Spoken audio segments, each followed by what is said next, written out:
Hey everybody, it's Rob Nazarian with Talk Android, and we have the Moto X here, and we are talking about Moto Display, which was called Active Display on the original Moto X. This is the 2014 Moto X, and you can see it looks a little different. It shows the three icons up to the last three notifications across.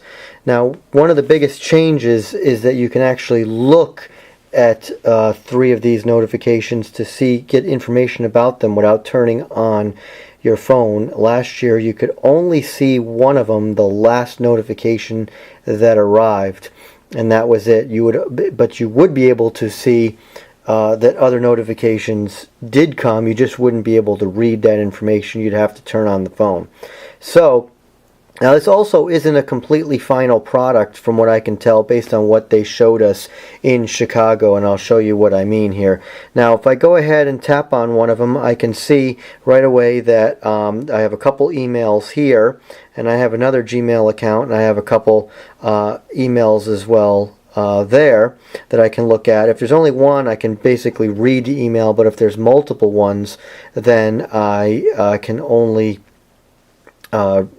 read just who emails have come from. And then I have a Hangout message here as well. And so the difference is that there would be some dots in between here, and you'd be able to switch back and forth by just sliding your finger across, but I don't have that here, so that's probably going to come in an update. The phone's actually not due to hit stores for maybe 3 or 4 weeks, at the end of the month anyway.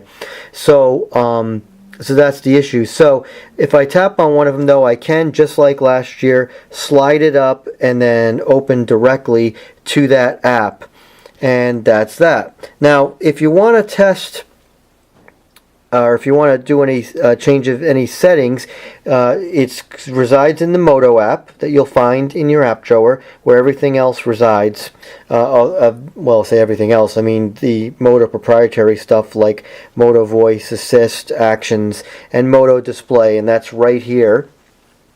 And we'll go ahead and hit the display, and over here you can check that it's on. And then you can also select the apps that you're going to allow.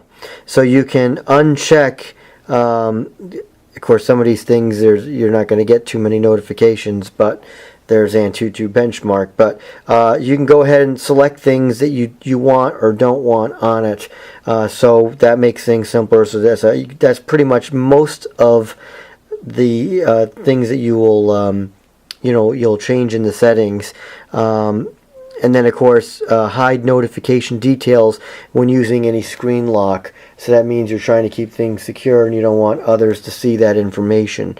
So that's pretty much it. That is the new Moto Display, formerly Active Display. This is probably going to come to the original Moto X as well as an update, probably in the fall is our guess. And here it is, already here on the 2014 Moto X. So Moto Display, I hope that helps you use it to your best abilities, and thanks for watching. This is Rob Nazarian with Talk Android.